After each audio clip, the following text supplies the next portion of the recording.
Be lovely to have people joining me. I've kind of made a last minute decision about this because normally on a Sunday at 7:30 UK time, I go on and have a cuppa with my impact members, and we talk about the week that's coming up, or if you're in the Middle East, the week that's just started. And hi Jen, lovely to have you on. Anybody can ask me anything. We're just there to be together. And I decided this week, because let me flick over, because you haven't used this for a while, so I'm kind of forgetting how to do things. Let me just yes, it is showing Facebook, isn't it? I don't know why it showed that for a minute. So I am on because, just make sure I'm on the right group. If I scoot down to, there was Jen's question, not Jen, was it Jen? It's Lucy's question, I think. Let me have a look here, Lucy there. Now I'm just going to check you can see what I can see. So give me a thumbs up if you're looking at the 3 to 5 group with me. Hello, we've got a couple of people I can't see who they are, but walking the dog, Denise is on, Liz is on, Stacey is on. So we've got lots of my impact members joining us. So I'd said to the impact members, I want to run our Sunday session over here in the 3 to 5 group. And then because I literally will be on a plane this time next week, flying to Nairobi to go and work in Kenya. And I'm in April going to be in Qatar and Dubai.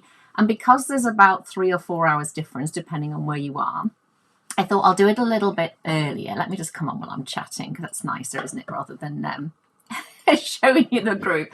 So I thought I would come on a little bit earlier so that the people who are 3 or 4 hours ahead can join as well. We did training yesterday in Impact, and I have to just tell you this quickly.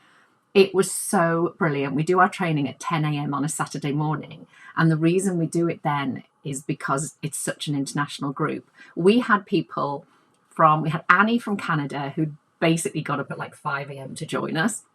We had people obviously from kind of the same meridian as the UK and into Europe. We had Middle East people, we had Far East people, and we had people from Australia. And it was just so amazing to be able to run it at a time that so many people could join us and feel so connected. I mean, isn't the internet a wonderful thing when you use it well? So thank you, thumbs up. Thank you, the person who's put their thumbs up there. 37 of you on, that is fantastic. So let's go back over here. So that's the reason I'm on.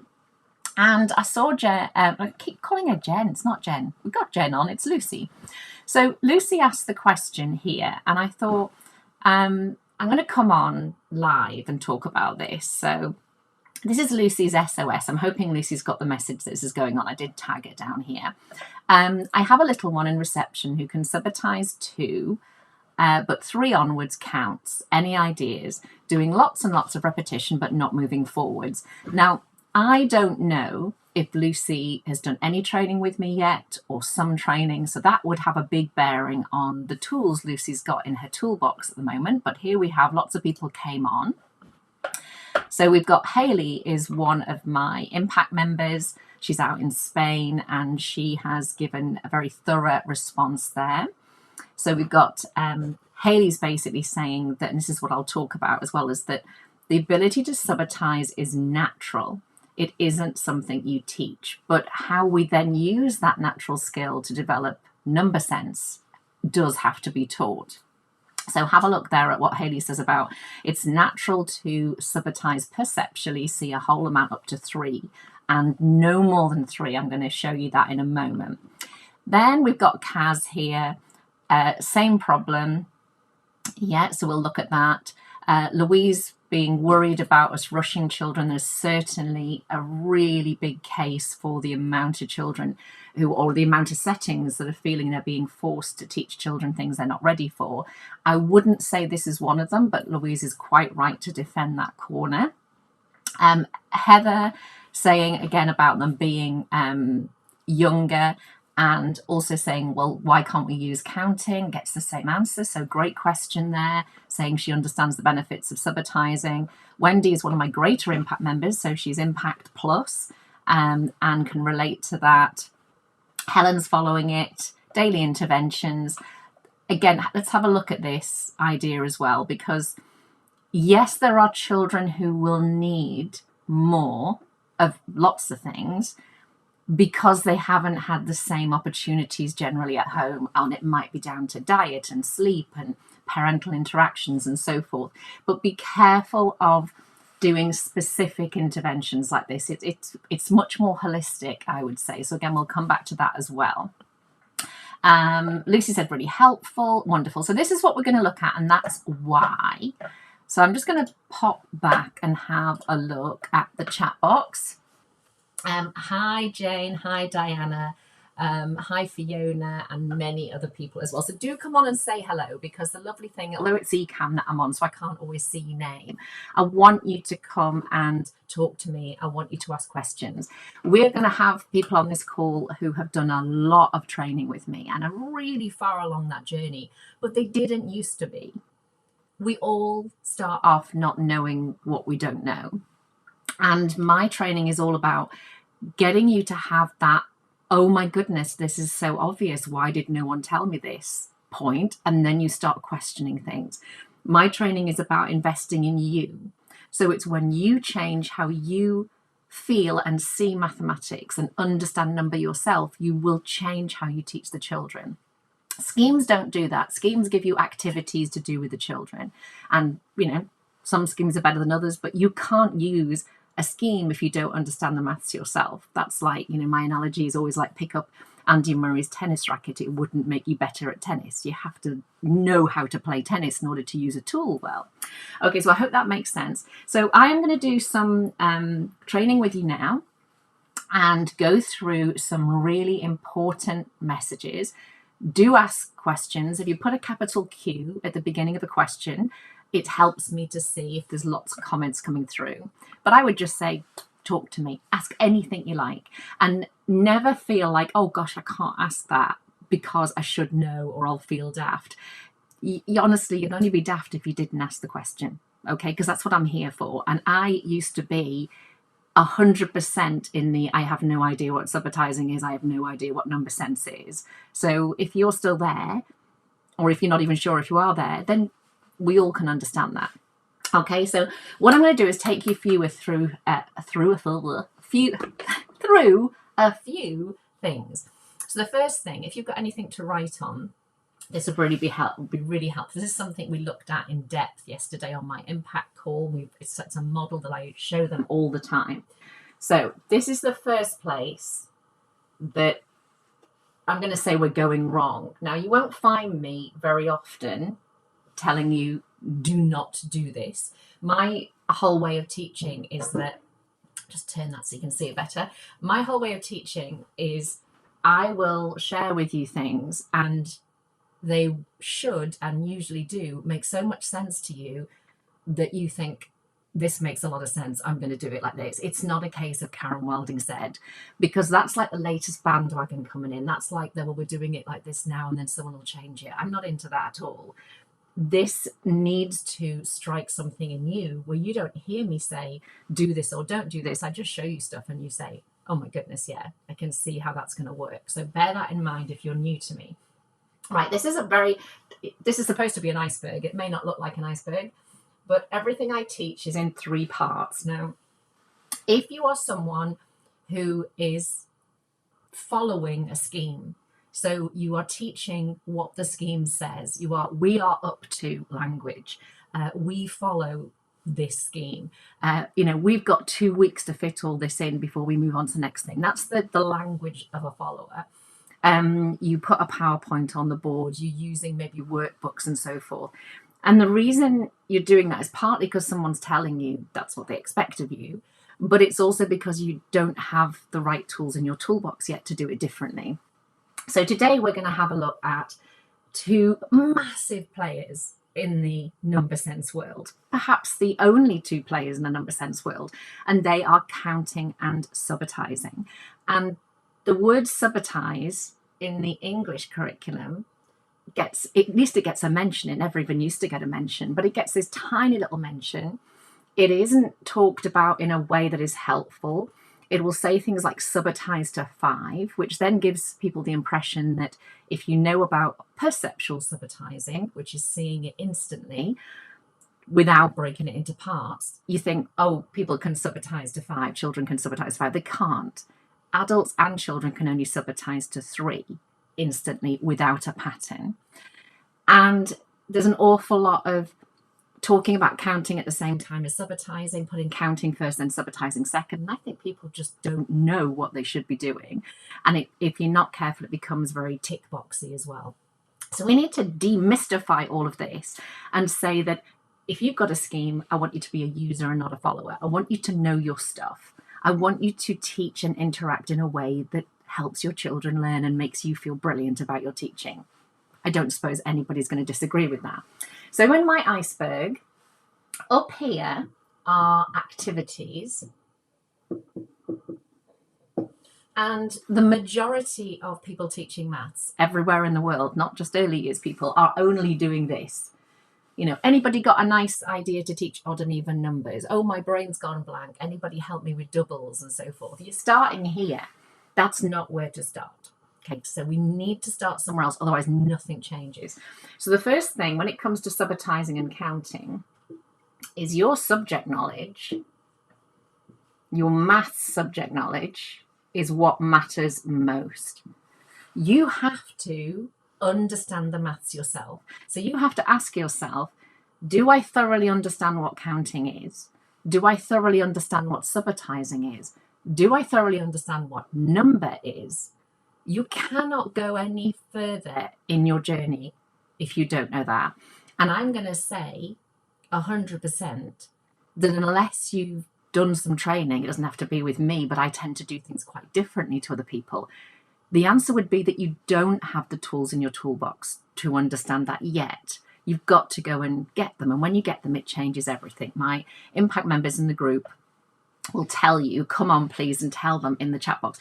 The biggest change they'll tell you that our training together has brought about is their subject knowledge. Not only has it meant that they teach really effectively now, but they love it because they feel so confident and so interested and so passionate.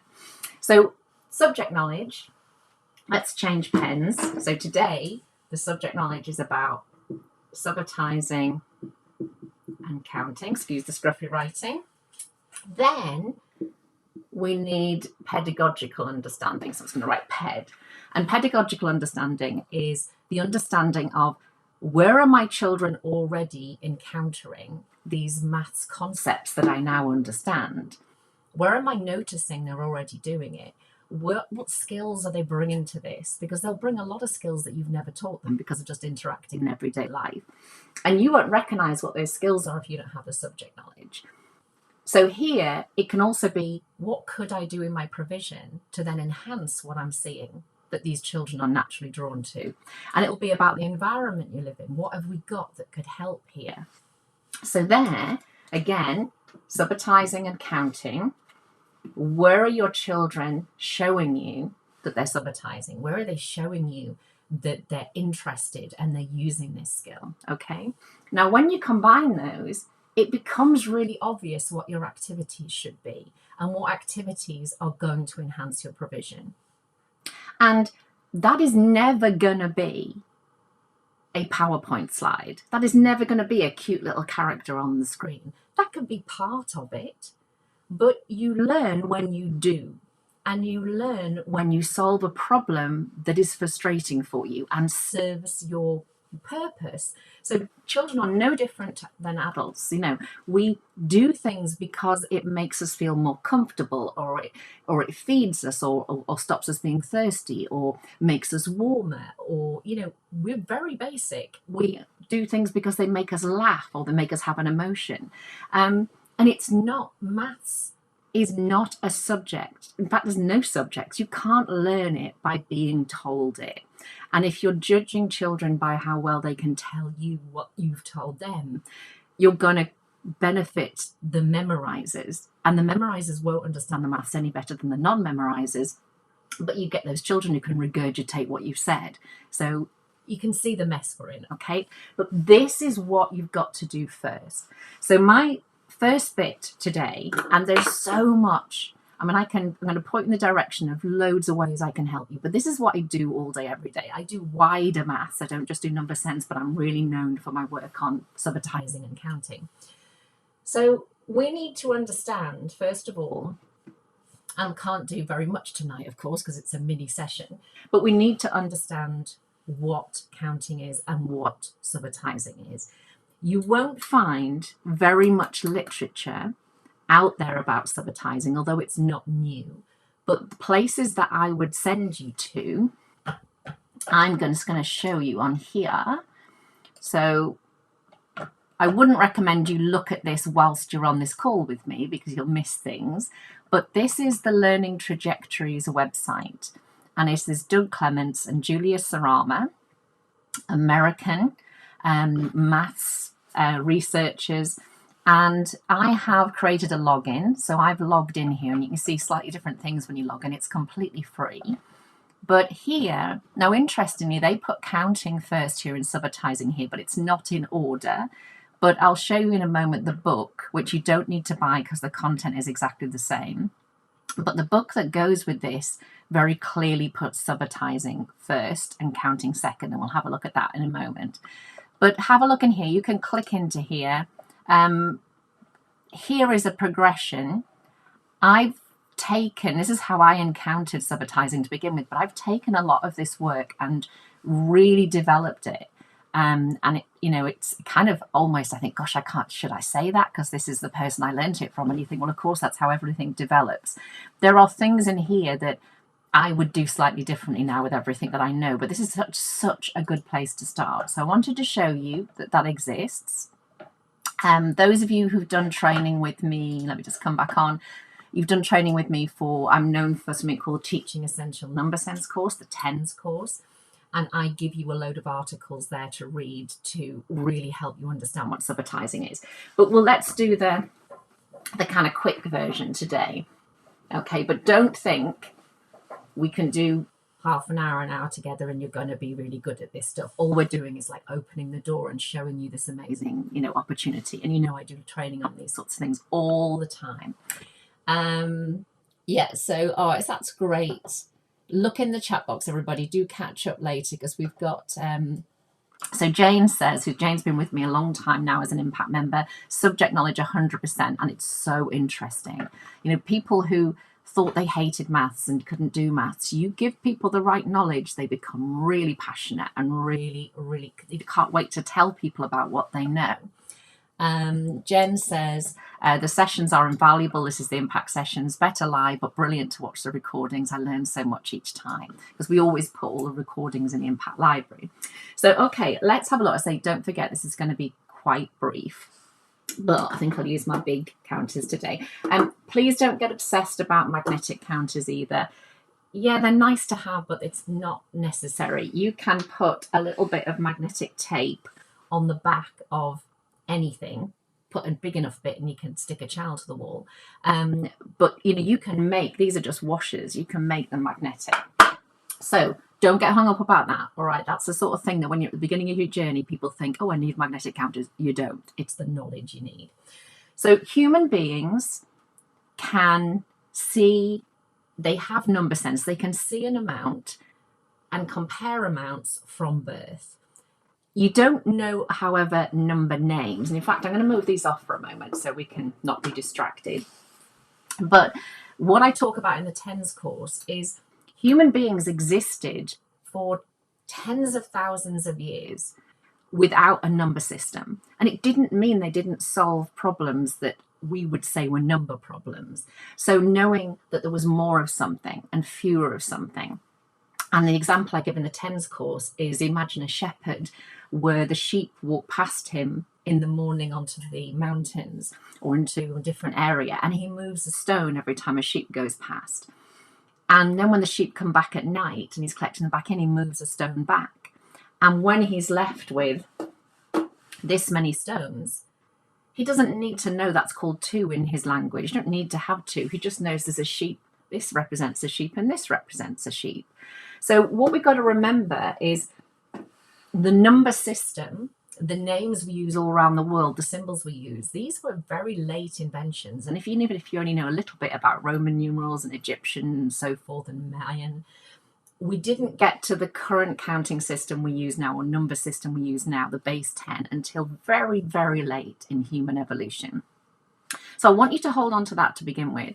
The second thing is then, a couple of things to show, is a human being is designed to recognize this pattern, and not just humans, other animals that have an arrangement of 2 eyes and a mouth. It's probably the mouth and not the nose, because this is your source to stay alive when you're a baby. You're drawn to this, and you're not only drawn to this, you're drawn very quickly to your main carer's face. Babies are so good at recognizing main carers. Also, though, you can think back, if you're a parent, if you offer a child, a baby, some things that they love to eat, and you put the same thing, you put this many here and this many here, they will go for this many because they like it and because it's more. They know this amount and this amount aren't the same, and they'll often even look, and you can see them comparing. Children are born with number sense.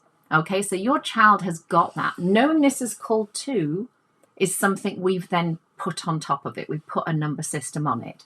But children will know, and you see lovely videos online of children 2 and under. I've seen one with some with twins, and the mum gives the one twin this many biscuits or whatever it is, and the other twin nothing.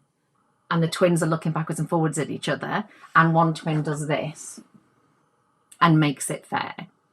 And you will see a lot of that in your children. So this idea about more and fewer, comparing amounts, knowing how to make something equal as well. So imagine there was imagine we had a little pile here. You will see young children who can do this to make it fair between each other. So what we've got to do is understand that this, of course, isn't counting, because counting is completely human created, human made. These are very, very young children. These are under 2s, and they are showing us all the time. But because they're not using a number name, we don't notice, because our destination as teachers has been, we're looking for children who can say number names in order, who can recognize number names, who can write number symbols, digits, numerals, and so forth. If that's your destination, you're going to miss all the number sense they're showing you. And there's a lot more to it than just this as well. So I want you to, I'm just going to look in the chat box. Does that make sense so far? Because this isn't me telling you, oh, you've got to believe what I say. This is me saying, when I tell you this, does it make sense?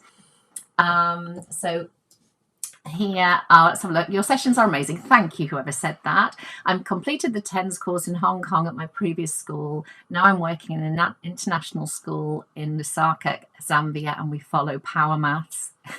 It's on my mission to upskill my team because they don't know what they don't know. So you won't follow Power Maths, you will use Power Maths. So that is a big difference.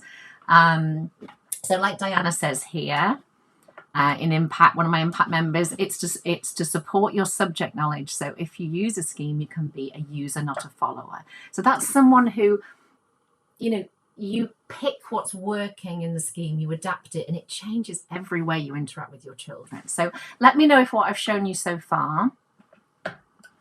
Oh, I see. So this is what Diana was asking. I'm a bit confused. Is this to develop teachers' maths knowledge and use it with your current scheme, or is there a wilding scheme that goes along the carriages? No. There is no, oh gosh, maybe I should be flattered, but no, there's no wilding scheme. We are not a math scheme. The way I show it on the website is imagine a tree. And so if you spend, a lot of people ask me things, and go and spend some time on the website because there's a lot of information there. But tree, I am your roots. I am investing in your roots. So whatever you choose to do, whatever your school chooses to ask you to do, because again, schools don't know what they don't know, and they think, oh, we'll buy a scheme and then it will be consistent. Yeah, it will be consistently ineffective if your teachers haven't been invested in. But I am here giving you subject knowledge of all the areas of maths, and pedagogical knowledge of how children learn, so that when you teach effectively. So I hope that makes sense to whoever asked that question, and thank you for asking the question, and Diana for answering it as well there. So let's have a look here. Okay, now 3, generally, there's so much I won't be able to say tonight, so be aware of all the questions you've got, and the fact that's why I exist, is to help you learn all the things that you want to know about and you need to know about. 3 generally lands, if you were to drop these, lands in a triangular formation, so it's not far off that facial formation, but 3 can end up in a line, much harder to see in a line. But when you do even a little bit of training with me, what we are doing with children, I'm going to go to counting in a minute, but the subitising comes first, always, because you don't have to teach it, it's already there. So we have children who think about, and I'll show you on the Facebook group, interact in 2 ways with your children. Look at natural things in real life, and also it could be man-made things like my washers, so real things, okay, and instead of like, pass me some of those, pass me a cup, 1 cup, pass me 2 cups, so we can have 1 each. Use those number names in your everyday interactions, because we've got to make this meaningful. But you can do that. You can also have a look in books and so forth. I'm going to put that in the same category. So you might notice something like there's 2 rabbits there, or there's 1 frog there, but there's more frogs over here. So you're starting to notice those things as well. But you also want to do work with things like counters that have really low cognitive load, because counters not only are really easy to see, particularly the circular nature of them, but they also go on to represent other things. So these could represent, for example, 2 frogs and 1 frog, okay? But they could also represent 2 days and 1 day in the future, because you've got that generalization in maths, okay? But what your children can do, and the impact members and anybody who's done any of the challenges with me will tell you 100%, is that they already know that this amount and this amount are 2 different amounts, okay? So what we do is we refer to, when we're handing something over or when we're playing with this, that this is 1. And of course here is 1 and 1. But together, they know it's not the same as this. Its label is 2. Just like I have a label, my name, yeah? And they're used to that idea about things are called something. So here as well, and look, move it to prove it, as a 1 and a 1 in here. But children can see a 2 as a whole, and they can see a 1 as a whole, and they can also see a 3 as a whole, and adults are just the same. The minute you add 1 more, however, the only way we know that's 4 is because we've seen the pattern of 4 before on a die or on a domino or something like that. If this was random, like this, what your brain has to do, your brain can't see the 4-ness of 4 instantly. What it tends to do is do, for example, 2 and 2 or 3 and 1. And you break it down and then you join it back together again. And that's called conceptual subitizing. That's the beginning of addition and subtraction. So the first myth out there is perceptual subitizing is the ability to see an amount instantly and label it. When things are not in a known pattern, you cannot do that above 3 as a human. However, when we introduce patterns and we learn to recognize patterns, so I use, for example, 5 and 10 frames, we might go on to that in a little while, but jump forward in time, particularly, I haven't got my 10 frame one with me, hang on a second. I'll do it like this.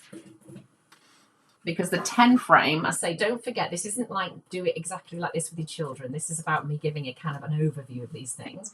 So in time, I'm going to maybe use the 2s pattern here. Let's make it even easier to see. In time, children recognize that pattern instantly as 8. So pop in the chat box, what's one of the things you're noticing there about this pattern in relation to the 10 frame?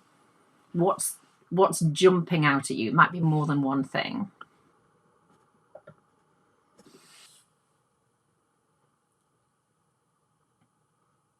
So pop something in the chat box there. What do you see? How do you see it? So lots of people have now started doing this, but when I started my work, no one was saying, what do you notice? What do you see? They were saying how many, and how many just basically meant count them. Whereas we do so much work on what do you see? And this is part of that as well. So if you saw even numbers, you're having to do something to decide it's even numbers. That's quite sophisticated. But like somebody said there's just 2 not there yet. Yeah, it's not full yet. Young children will tell you this. And what you start to learn in time is that when there are 2 spaces here, that's what an 8 looks like. Then you can start as well to look at how many are in there. You might recognize the 4 and the 4 and so forth. But all I want to show you there is it's about using patterns. When we do 5 frames on their own, that number there, we might not know it's 4, but actually it's the number that leaves a gap. It's not quite finished yet. That's a different amount than that because that fills it. So we do a lot of work on those sorts of things as well. So but I'm jumping around a little bit here. Don't forget, it isn't linear. It's about all these skills coming together. So subitizing is recognizing initially that perceptual subitizing, recognizing whole amounts. So one thing you can do, and lots of you have done this with me on challenges, is you get a handful of things and you drop them from a height. So imagine they might end up like, because I can't really drop this, of course, because it wouldn't work like this.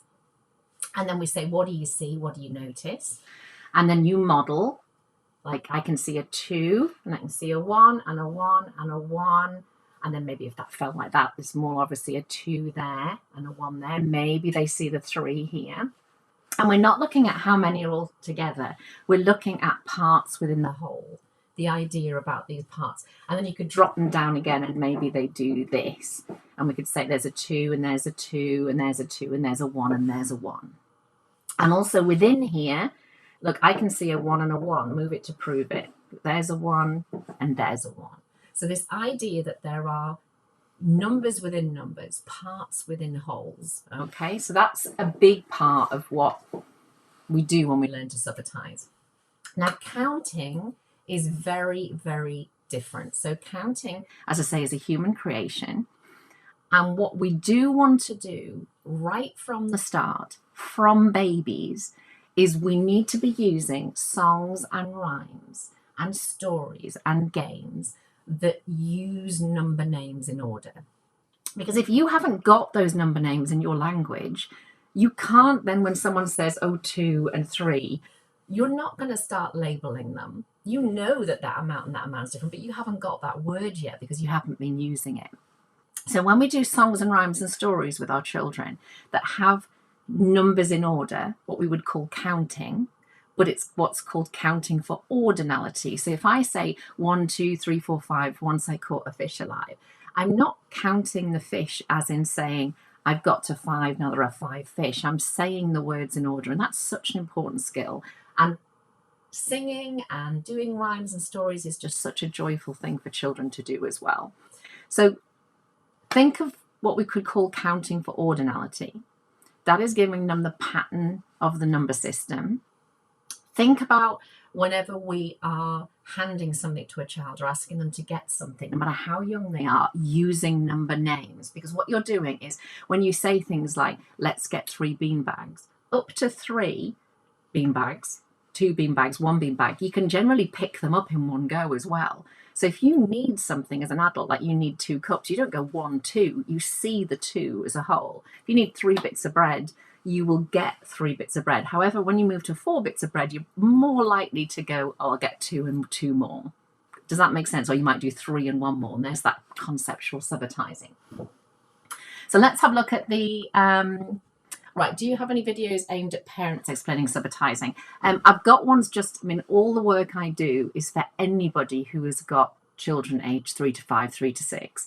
So everything on my YouTube channel, don't think of it as being for an educator as in a teacher. It's for anyone. So I'll show you that as well before we finish the session. Lots of videos on the YouTube channel. Yeah. 2 says Mel. Okay, great. Right, so let's have a look at this and see. This is one of the biggest problems with what we would then call counting for cardinality. And if you're using things like the NCETM, the National Centre for Excellence in Teaching Maths, approach, one of the headings says cardinality and counting, or counting and cardinality, whichever way around it is. Now, cardinality is one roll of number. We've got 3 rolls of number. Cardinality is the how manyness. So if I give an example of a number, 3, cardinality of 3 is 3 things. Okay, I'll put them in a line just to fit it on. Ordinality has 2 different parts to it. You have 3 as in first, second, third. So this one here, the direction I counted, it could have been that way, but first, second, third. This counter is one counter, but it's counter number 3. So it's behaving ordinally this time. Whereas cardinally, 1, 2, 3, the last number represented the whole set. So be aware as an adult about how different that is. First, second, third, counter number 3 is still only one counter, although it's called 3. 1, 2, 3 for cardinality, we're talking about all of them, not just the last one. Ordinality also is the idea that the number names go 1, 2, 3, not 1, 5, 7 or 1, 9, 2. It's the order that we have given it in our human created system. Then we have nominality, and nom from Latin meaning name. So I'm 3. My name's Katie and I'm 3. They'll tell you their age, and they're not seeing it as an age, they're seeing it as a label for themselves. So they're not saying they're 3 things. They're not saying they're the 3rd thing. It's nothing to do with 1, 2, 3. It's this label about me. So you've got 3 completely different roles here with number. Now, my worry, and I did express this to the NCTM before the program came out, was cardinality can be established by subitising or counting. You can see there's 3, and you can prove it by saying, well, there's a 2 and a 1. Imagine if there's 4. I know there's 4 because there's a 2 and a 2 there. This is obviously more advanced knowledge. I can prove it there's a 3 and a 1, and so forth, a 2 and a 1 and a 1. But if you count them, 1, 2, 3, 4, of course, you know that you have to learn that the last number in the count represents the set. So you can't say cardinality and counting.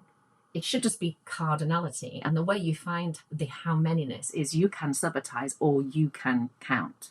So watch out for that as well, because I see that everywhere, and it's a suggestion that the maths knowledge underpinning this is incorrect right from the start. So that's kind of something to think about. Right, let's have a look here. Okay, I'll try and make this a little bit randomized. I think we might do it, like that. Okay. So thinking about what I said before, it's not your eyes, by the way, that's a bit fuzzy. It's because my camera's focusing on me. What do you see and how do you see it? Okay, so I just want you to look here. You could, if you were a child, talk about red counters to begin with, absolutely fine. But if we go now a little bit more narrow and say, look at these parts, what do you see and how do you see it as an adult? So someone said, would love some suggestions of songs, counting in order, please. I will grab my book while you're all telling me what you see here. By the way, there isn't a right answer. It's just whatever you see.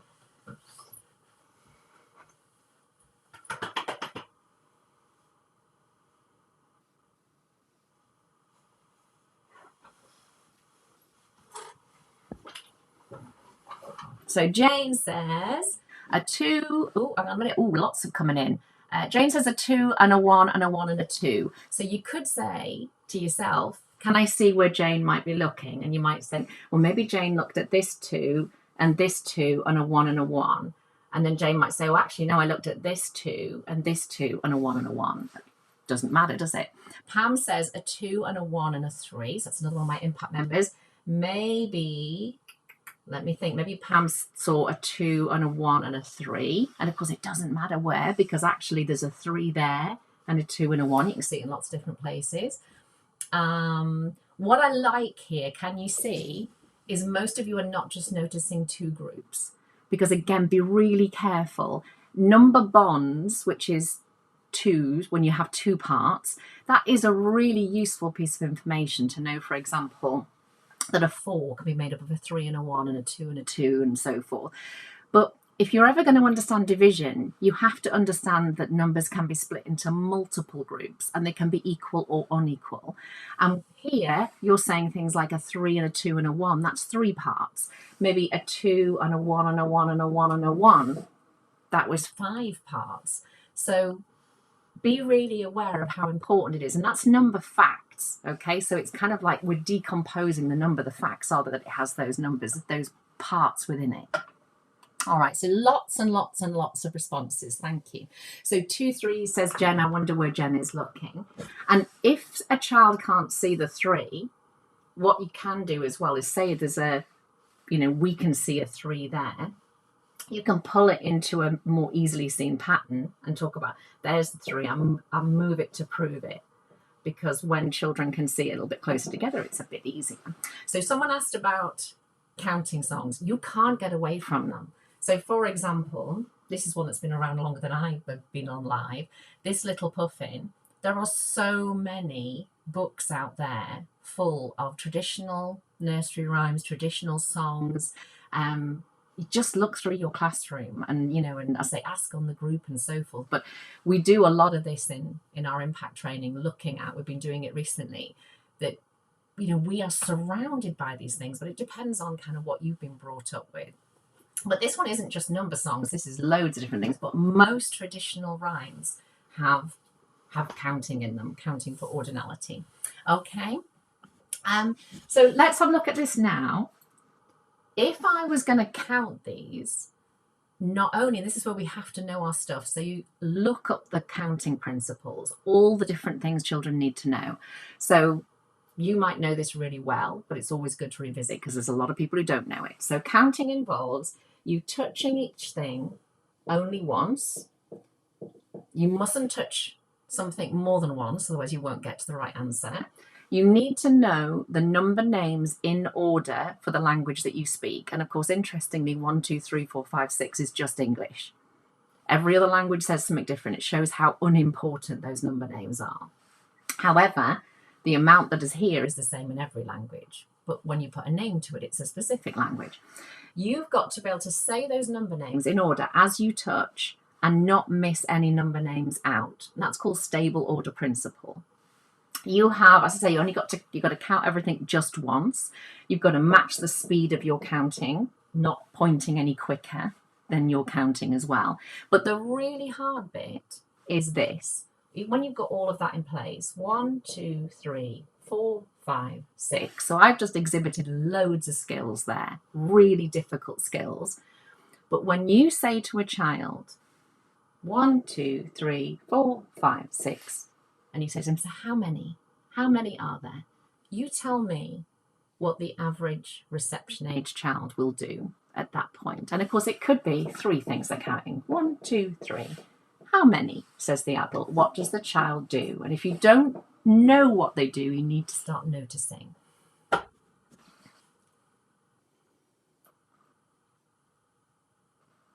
But pop in the chat box and be really aware of this.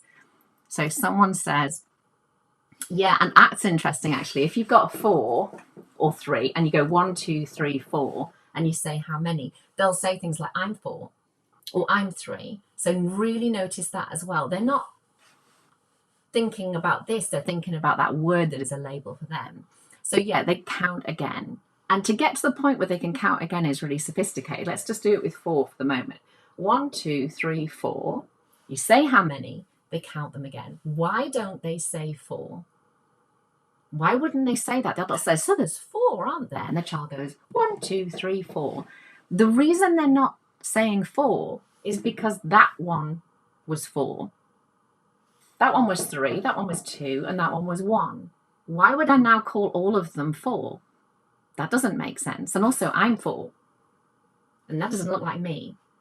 Now, what happens in time is adults don't notice that children are doing this. And because the adult keeps on saying there's 4 and keeps drawing attention to the last name that was said, the child will begin to say that. But it doesn't mean they understand what's going on. Because watch what can happen. Look, 1, 2, 3, 4. Now the 1 has become 4. And the 2 has become 3. and the 3's become 2, and the 4's become 1. That's really confusing, because actually one of the things I didn't mention was order irrelevance. In counting, you can count in whatever order you like. We can go 1, 2, 3, 4. So this doesn't make sense. Even to an adult, it doesn't make sense. So have a think about that, because when you understand subitizing and you understand that what you've learned to do with 1, 2, and 3 to begin with is when I called that 1 and that 2, I was labeling the whole amount. And then we might think we got that. A child will know this isn't the same amount as this, and this isn't the same amount as this. If you do move it to prove it, you know how we all do this and we say, let's add another 1. We call it 1. So if that's 1, that must be 1, and that must be 1, and that must be 1. Let's add another 1. It doesn't make sense, does it, to suddenly go 1, 2, 3, that 1's just become 3. If you can subitize, however, you know that there is a label for the whole amount. You might not know what that is yet, so you need to do a lot more with them on that. Counting songs, counting rhymes, counting stories, to get that counting for ordinality, that familiarity of that language every single day. Not because I said so, but because it's joyful and it's good for their language, and it's great for their coordination, and it's great for them being together, and it's good, builds good chemicals in you as well, but it is brilliant for maths. So in time, children know this one's called 3, that one's called 2, that one's called 1. And then we do like lots of dropping things down. It could be dropping acorns. Whatever I use things that are very similar to each other. Could be dropping, I brought these to show you, I don't know how well you can see them. They are the glass beads that florists use, because they're all very, very similar. You could use my little washers, yeah, but you drop them down. Don't use the same thing in the same place, otherwise they'll just learn to do it with this. But you drop them down like I did before. Imagine random arrangement. What do you see? How do you see it? I can see a 2. I can see a 1. Ooh, I can see a 3 there. Can you see as well? There's a 2 and a 1 in that 3. There's a 3. I can see a 1. I can see a 1. So you're modeling this and you're playing with this, and we did lots and lots of that in the training. So if I go back, let's go back to... Now, is that 6? Let's have a look. Well, I know, again, this is jumping ahead. I know 6 has got a 3 and a 3 in it. There's a 3 and there's a 3. Oh, look, I used the same one twice. So let's move it to prove it. There's a 3 and there's a 3. So I know it's 6. I also know 6 has got 3 2s in it. This comes in time. This is not early stuff, but this is me using my conceptual subitizing to prove it. So here's 6. So we know if we count them, try and put them in some sort of easy way to count. So 1, 2, 3, 4, 5, 6. How many 2s did I say? 1, 2, 3, 4, 5, 6. Doesn't even matter if I count in a different order. 1, 2, 3, 4, 5, 6. I only said 2 once. If I count them this way again, so we can see 1, 2, 3, 4, 5, 6. That was the 2. If I've only got counting in my toolbox, I'm going to think that is 2. And whereas you and I know, using our subitizing, there are 3 2s in 6, not 1 2. What about if I count them again? 1, 2, 3, 4, 5, 6. How many 3s? Well, 1, it was there. Whereas you and I know there are 2 3s in 6. You need to know this to understand doubles and halving and multiplication and division and addition and subtraction. If I've got 6 things, something I can eat, perhaps I eat 3 of them, I've got 3 left because 3 and 3 equals 6. If I'm doing half of 6, I need to understand that there are 2 equal parts of 6. What size are those equal parts? 3s. So halving is like giving half of what I have to someone else, so we've both got the same. Doubling 3, and again you can show them in lots of different ways, but again, doubling, getting the same amount again. Doubling 3 gives me 6 because there's 2 3s in 6. Doubling 2 gives me 4 because there's 2 2s in 4. If you can only count 1, 2, 3, 4, there are not 2 2s in 4. There's just 1. I hope that makes sense. On a number line, if that's the only way you've ever seen it, you'll only see 1 2. Because the 1, it's the 2 that comes after the 1. And also that 2 is only worth 1. Look, 1, 2, 3, 4. It's only worth one thing, whereas 2, in the way we're looking at it here, cardinally, is a group of 2 things. So I hope if you're new to this, you should have more questions than answers, because the people who are on, Stacey is on, that's really new to my Impact membership. We've got Jane that's on, who's been with me a really long time. There's people I can see at the moment in the chat box. What I want you to do is have what I call a wow bomb, where you realize that when you have the destination that counting is somehow easier for children, it isn't easier to count because counting is man-made, human-made. Subitising is natural. The reason children are inclined to count is because that's what adults around them have done with them, because they don't know any different. And the children perceive that what you want from them is counting. One of the biggest changes you can make, and my Impact members will be screaming this at the screen, and it's one of the first things I teach people when I do the TENS course, is I want you to get rid of this question. Now, it's not that that question is wrong, because how many is cardinality. But the trouble is, how many for children and adults means count them. And we don't want them to count them. Mainly because you don't actually need to. I'll finish this session as well by telling you about when counting is useful. But counting will not lead to children being able to add, subtract, multiply, divide. So that includes doubling, halving, composition of number, all the things you are teaching. I hope you can see that from the tiny bit I've shown you. So instead of that, you're simply going to say, and I've noticed, as I say, lots of schemes are now using this phraseology, but they weren't. What do you see? Or what do you notice? And we do this not just for counters, we do this for everything. We do this for picture books, we do this with interesting images, we do this when we're outside, because what I want to know is what the children are thinking about. And I don't get them to think about quantity to begin with. They can say anything.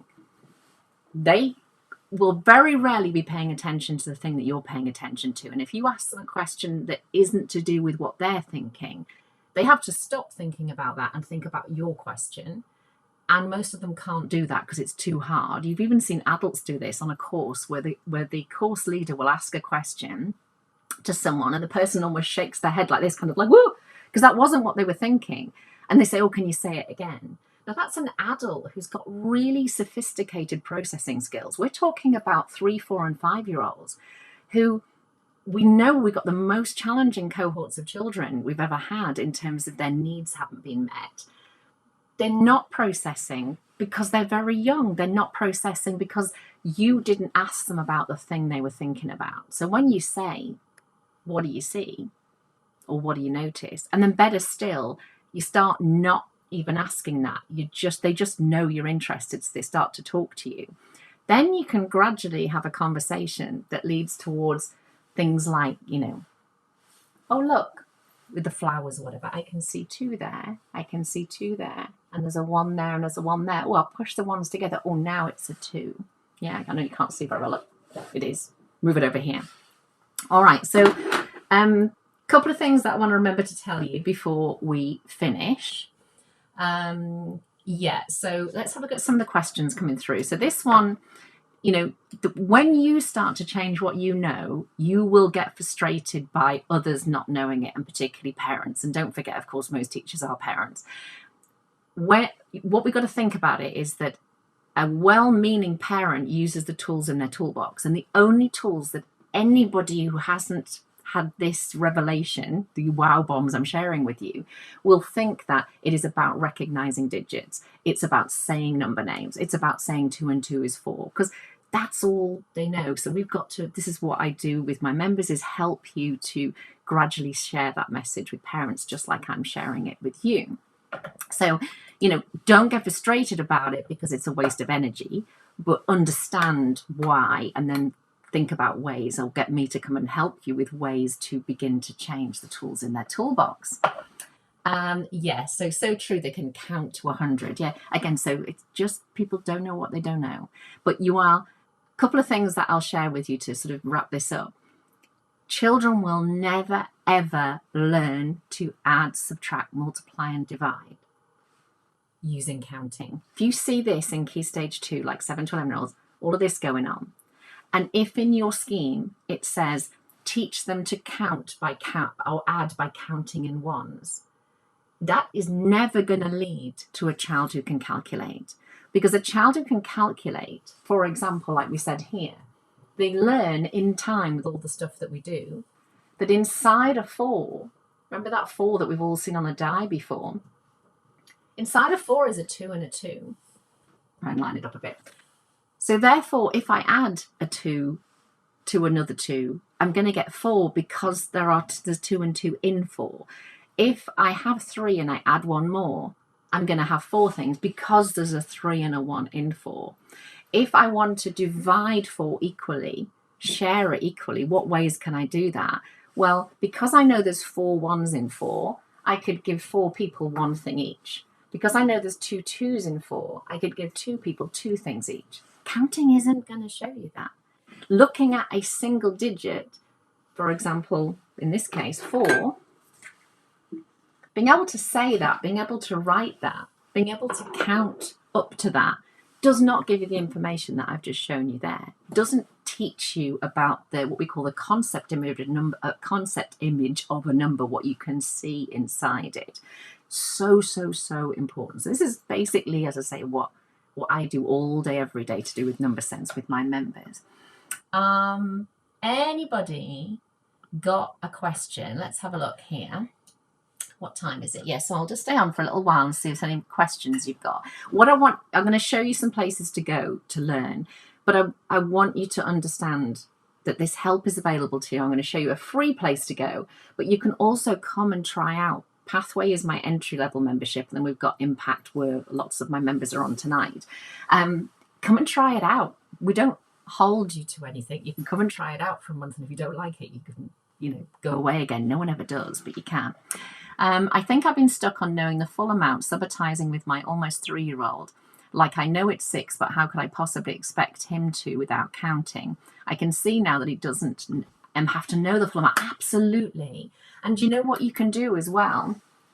This is I haven't really mentioned fingers either. What you will notice when you know these things, and your almost 3-year-old will be showing you constantly his understanding using his fingers. It's absolutely amazing. You get children who show you 4 or show you 5 or show you loads, and they're showing that the brain has got this amazing ability to start linking what fingers do with amounts. And they might even say things like, I'm 3 or I'm 4, and they can't count. So you're like, how are they showing me 4 fingers? So watch out for that. But what you said about your son there, if you need, for example, six fish fingers or something, prove it's 6 by finding this and this. Like, say we need 2 3s. So he finds a 3 and he finds a 3. And you're like, that's how many we need. You can use the word 6 in other contexts. You can say it's 6 if you want, but it's exactly that, this understanding that, 1, 2, 3, 4, 5, 6, that's not serving him in any way. And also it's really, really hard. But why would he understand that the 6th fish finger now means there's 6 as a whole, and that there's 2 3s in there because you only said 3 once? You can see that looking at the parts is going to give him far more skills.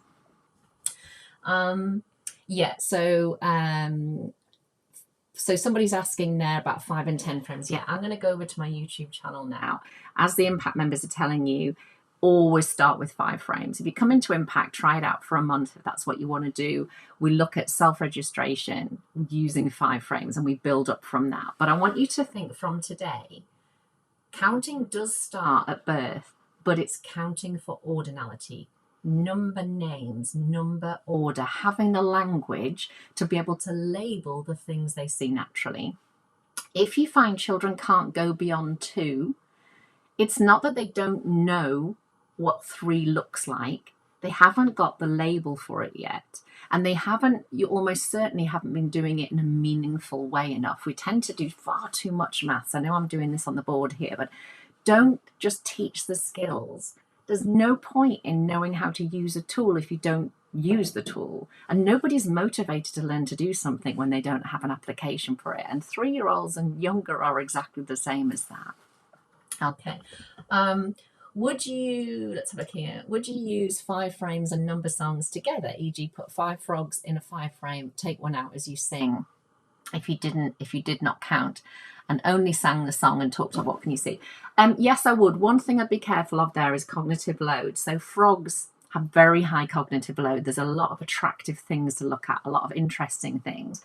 Doesn't mean you shouldn't use it. However, if you want your children to really benefit from your frog song, you need to have done, so for example, right, let's just quickly jump ahead here, but right, my children have learned, for example, that this is called 3, and they've also done move it to prove it and found, because I always do 1 to 3 to begin with.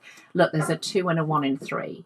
Move it to prove it. I found a 2 and a 1 and I joined it back together and there was 3. Move it to prove it. 1, 1, 1. Also then what I want to do, and this is what Jane was saying about the self-registration, I want to know what 3 looks like on a 5 frame. 3's picture on a 5 frame is that there's 2 not there. And they use their subitising skills to know that. Whereas 1's picture on a 5 frame looks like this. You can see the 1 and the rest of the 5 frame is empty. It's easy to see. 2, maybe I'm going to justify that. It's hard to see there's 3 there, but I'm going to justify that it's 2. I can see the 2 and I can see the 1 and the 1 in it. When you eventually get to 4,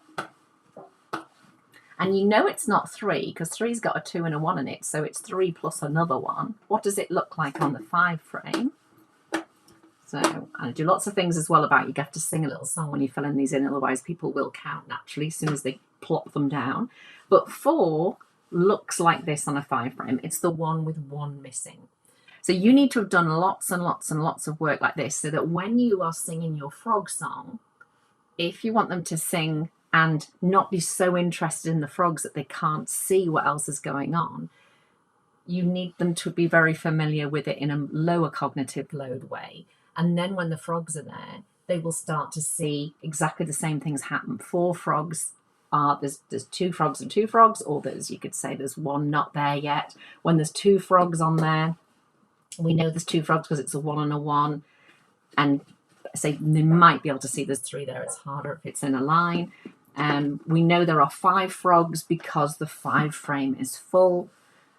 We take 1 off and we can see where the 1 was there, so it's 1 less. You've got so much you can do, but the main message there is be aware that colourful things, colourful dinosaurs, colourful cars, things that we traditionally have a lot of in young children's lives, they stop the brain seeing the maths. Okay, ultimately we want them to be able to see 3 things that might be all different colours and all different shapes, but start with low cognitive load.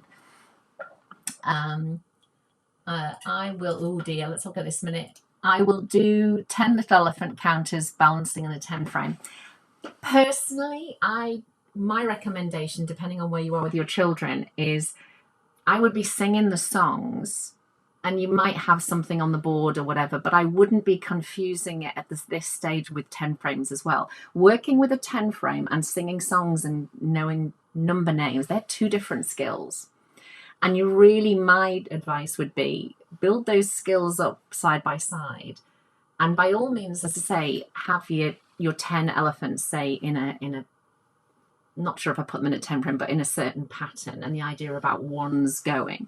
But just be careful that if you do have them in a 10 frame, decide, is it the 10 frame that you want them to pay attention to, or is it the number names in the song you want them to pay attention to? Because otherwise you overload them and they come out not really having learned either. It'd be a nice experience, but we're thinking, oh, they're doing this and they're doing this. Separate those skills out. It's really important. When you do self-registration, do you use their pictures or playing counters? Always their pictures. Come into Impact and we'll show you there. You're very welcome, Jane.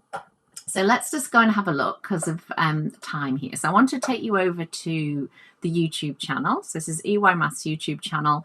You've got a little search bar here. So you could put the word counting in, and all the videos to do with counting. So this is a really important one that links tonight with what I've just been doing. Why counting doesn't make sense to young children. So we seem to have 2 of those, but look, lots of people have watched that. Oh, we seem to even have 3 of them. Don't know why there's 3 there. We've got lots of things of me showing subitising. We've got people asked about the 5 frame and 10 frame. Look, I'm even wearing the same jumper as I've got on today. How to be a user instead of a follower. Or loads and loads of things. Blue being outside, that's my dog. Self-registration, Q&A session. So go and have a look there. I'll show you one more thing. Let's have a look at subitising. So you can come and learn with me for free. This is how most people come into my world. Whoever was asking about the parents, this one with 28,000 views, this was done literally before, right at the beginning of COVID. So come and look at, this is a great introduction there. You've got more things, all sorts, loads and loads and loads of things to help you. And you don't have to watch them in order. Introduction to using 5 and 10 frames there. And if you want to come and be like many of my members that have been on today, all you do, come over here. We've got individual, pathway and impact. And if you're training as a team, a group, go and have a look at this. But here is where you'll find out information about impact membership. But you can come in and try. Look, it says just discover it. Go and try it for a month. Okay, but there's lots of information there you can ask. But what you get, which you will love, let me just show you here. And people don't usually get to see this. So this is the Impact Lounge. And the Impact, they get my attention in here all the time. This was our session we did yesterday, all about planning for measure. And this is the Impact Library that they get. Let me see if I can quickly show you that. I'm showing you kind of the ugly side of my website here because this is the sort of back end of it, shall we say. Here, let me show you. So people who are asking about self-registration, this is what my impact members get. They get a library of masses of different resources. So if I open, it's in the introductory section. So here we've got maths everywhere, every day. We've got building number sense mastery using self-registration and a special Q&A session. We've got teaching time, teaching maths through stories. If I shrink that down again, I'll show you what we were looking at yesterday. So in the vault, time, planning, shape, so measure. This was the one we did yesterday. So we've got an hour's training session there, all about how to plan for measure. So, you know, you could be sneaky and you can come in here for a month and just consume everything. And then you could leave if it doesn't suit you. As I say, people don't tend to do that because they love it lots. But has that been helpful, everyone? Let me come back on here because we have been on over an hour already. Why won't that let me? Hang on a second. I can't get back on. Come back. There we are. Okay. When do pictures? Yeah. Anybody else want to ask a question? When do you know they're ready for 10? Well, the way that I do it is you always teach perceptual subitising 1 to 3 together, conceptual subitising 1 to 3 together. Then you move on to the idea that it can't be 3 because it hasn't just got a 2 and a 1 in it and a 1 and a 1 and a 1. So that introduces 4 and 5 and you use the 5 frame. When you go beyond the 5 frame, because you've got an extra counter, that introduces the second 5 frame, which brings you into the field of your first encounter of the 10 frame. Then you look at the 2s pattern, not pairs wise, as the NCETM call it. Why would you call it that? That's so complicated. You've got 5s pattern, 2s pattern. Keep it simple. Pairs is a type of fruit. Wise is being clever. Pairs wise doesn't make sense to me. So keep it simple and don't think about, oh, you know, I'm using a certain scheme and we're on 7, 8, and 9 this week or whatever. You've got to understand how a child will know that something is 7, something is 8, something is 9. And 6 is okay because 6 is a finished 5 and 1 of the next 5 and also has that lovely 2s pattern. 7 and 8 can cause a lot of problems. 7 and 8 can appear to be like other numbers, and you really need to use. See, I could just carry on for hours doing this. I won't, because I need to have some dinner at some point, and my mum was coming over for Mother's Day. But just have a look here. Right, there's 6 using the 5s pattern, 1 finished 5 and 1 of the next 5. When you put it on the 2s pattern, it would end up looking like this. Excuse me. Most children can cope with this, and they've got the 4 that's not there. So that's the bit I want you to really look at. Because when you've got 7, add 1 more. It's not 6 anymore. So 7 can be the finished 5 and 2 of the next 5. Or if you do it in the 2s pattern, it would, didn't have to do that, but look like this. There's 6 and 1 more. But also look at what's not there. Because not only is that really useful to start justifying the image of 7, that's why the 10 frame is so important. If you build this without it, you don't have the opportunity to see what's not there. And that's the number bond, of course, to 10. What goes with 7 to equal 10? How many more would I need? And also, for example, I wanted to know how many to make 11. 11, this is a massive wow bomb if you've not done this with me before. 11 is written like that. I think I've dropped one more 5 frames, but the reason 11's written like that, let's just, this isn't going to work very well because, right, you're going to have to just trust me. There's another 10 frame, another 5 frame rather under here. Okay, you saw me put it on. So, because I don't want to have to shift the other ones up. This means 1 full 10 frame and 1 of the next 10 frame, not just 1 more. 1 full 10 frame, 1 of the next. So if I'd had 7, imagine if you're further up the school in year 1 or year 2, so 5, 6, 7-year-olds, and the question said 7 plus something equals 11. These are the skills we want our children to be able to use. Here's 7, and I need to make this number, so I know that means 1 full 10 and 1 of the next. I know what that looks like. I'm going to need 3 and 1 more, and I know that when you have 3 and 1, it's 4 because there's a 3 and a 1 and a 4. So I can start answering questions like that instead of going 7, 8, 9, 10, 11, which is what we teach them. Whereas this, the idea that 4 and 7 are inside 11. So if you did 11 subtract 4, you'd be left with 7. If you did 11 subtract 7, you'd be left with 4. Counting does not show you that. Does that make sense, everybody? Okay. Blowing your mind, brilliant. So I think, so what are the main reasons for counting? This is the best question to finish on, and my impact members have already been in and answered it. When, as an adult, not just a child, when something is moving, like pages in a book, like you're dropping something into something, cars going by, whatever you want to think, when something is moving, you count them because it's almost impossible to subitize. But you are still using your subitizing skills, because if I'm dropping acorns into a jar, and I do just, these aren't the proper ones, I've got some shells and things, but if I go like this, 1, 2, 3, I still need to understand that the 3 isn't the last one. The 3 was all of them so far. That's subitizing. Knowing that that last number name applies to the whole group is your subitizing skills. So when you're noticing cars going by, or you're listening to sounds, like how many, beats of the drum did we hear? Like the drum's beating and you're going 1, 2, 3, 4. The way you understand you heard 4 was because that number 4 represents the whole group. So that's the thing. Sorry, I got hiccups.